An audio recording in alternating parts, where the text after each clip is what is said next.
This is the Q&D. So let's look at this here. We're going to start off with essential concepts, policy. Why are we starting with policy?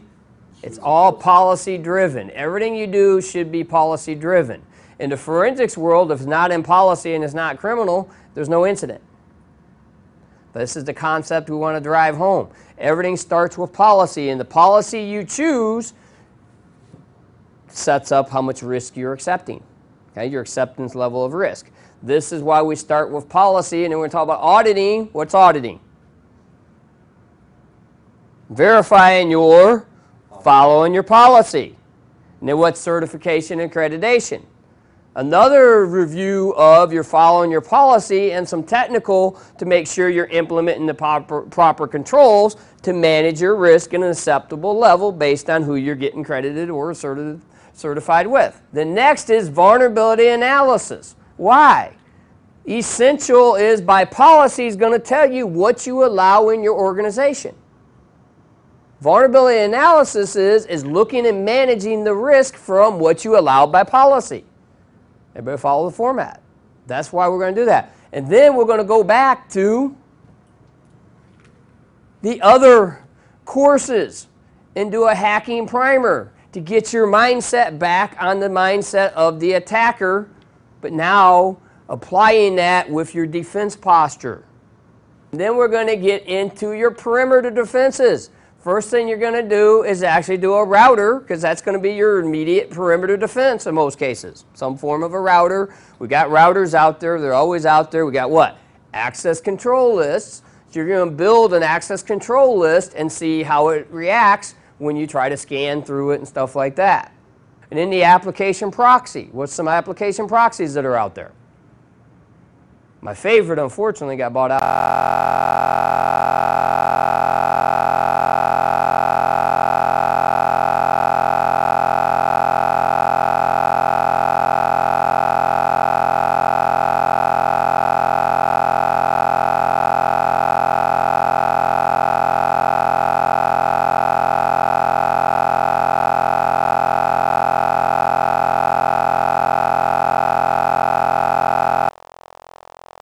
But you are going to be configuring and building them this week to do what they have to do.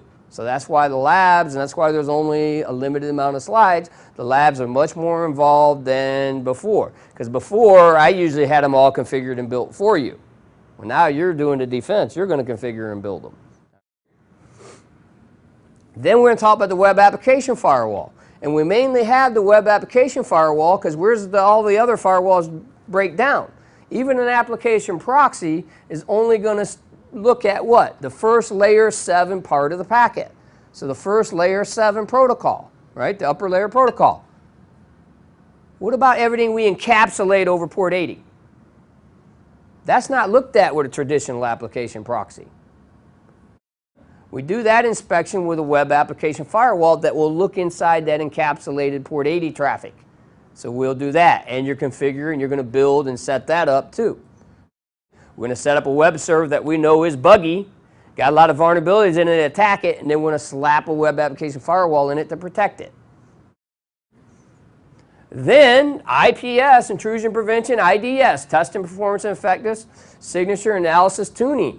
You're going to have a VM and build a virtual machine with IDS. We've got 2 types. You're going to do the freeware open source snort. Remember, we actually use some network security toolkit. It makes a really easy snort. 2 clicks of the mouse, configure and set up snort, right? But you're also going to do intrusion prevention.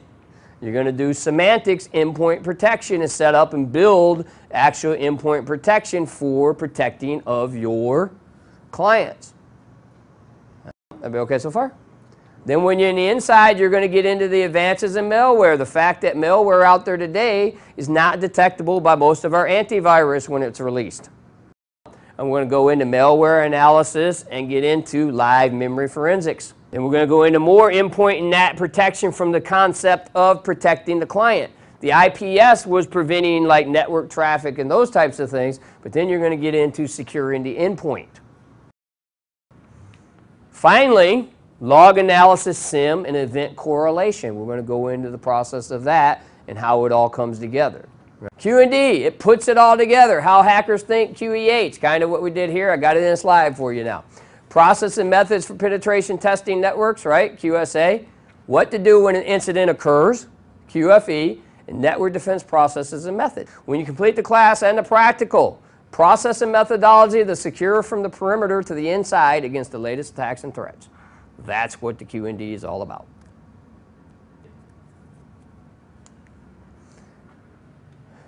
Why are we all fighting against military-grade cyber weapons? Everybody see huge focus nowadays on cybercrime. Yeah? Why is that? It's been out there forever, and now they just finally are talking about it in the public. We've known about it for years. Supply and demand, the digital black market, that's what it's driven by. You got organized crime-backed, nation-state-backed type, Russian business network type people paying $100,000 a month to programmers to write this malware. That's what we're dealing with. If you have that high-level threat, that's what you're dealing with. 100 to 200 plus $billion industry. Has anybody configured routers before? So they go to a class how to configure a router.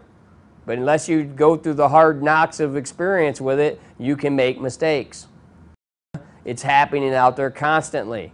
The hackers are making such a profit. That's why it's such a prevalent, it's prevalent.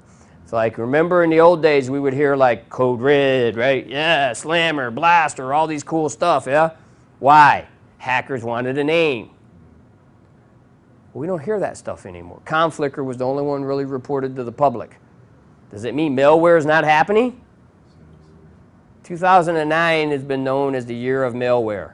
40,000 released malware in 2009, but you hardly heard about it in the public.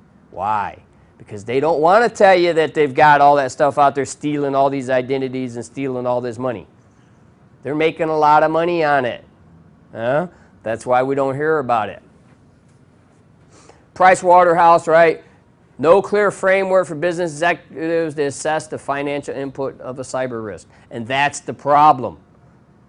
Mike mentioned everybody's belt tightening and stuff like that. Until they get hacked or something happens to them, they don't see the bottom line and they don't want to pay to protect themselves. That's just what's happening out there. Until you get hacked, you're like, well, it can't happen to me. Data theft. 70% of companies value its intellectual property. Most of it's what? Stored digitally.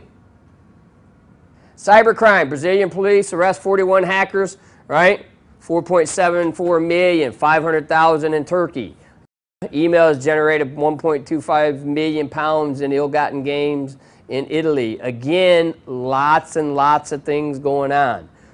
FBI arrest, this one's pretty good. The Operation Bot Roast, right? 20 million economic losses. There's tons of these. We can go in over and over again. Espionage.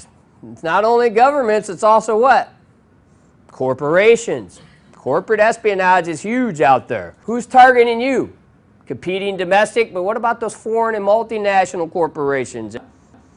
Educational science institutes that are government-sponsored and nation-state backed by foreign entities. Intelligence services of our own friends and allies. Former intelligence officers working freelance. That's a huge problem. What is everybody doing out there? Okay. Extremist groups. But the biggest problem is the organized crime and the drug cartels. So what is network defense? Give enough time, at least one flaw or misconfiguration, any system can be compromised. This is the way that we do our vulnerability and how we structure it. So think about it. Cost to ignore vulnerability is greater than the cost to repair. When that happens, that's our asset criticality, because it says, you know what? If we ignore the vulnerability, we're going to lose more than we would if we repair the vulnerability. So when it comes into the vulnerability, and Microsoft or whoever the vendor is, Mac, anybody knows about the vulnerability, when do they put out the fix? When it starts to get to that criticality where people know about it and people start losing revenue. So this is how it works here. Vulnerability is discovered. Who discovers it? Could be anybody.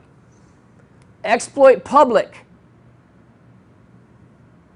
We just had Symantec put out some numbers, I think about a month ago, that on average, when a vulnerability is discovered, it takes 7 to 9 days for somebody in the community to develop an exploit.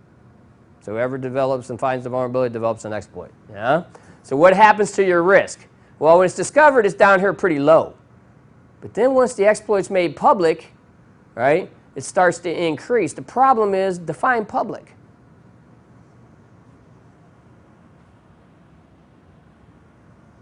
What's public?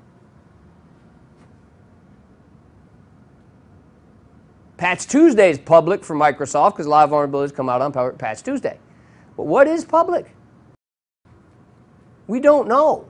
This is the danger of this equation.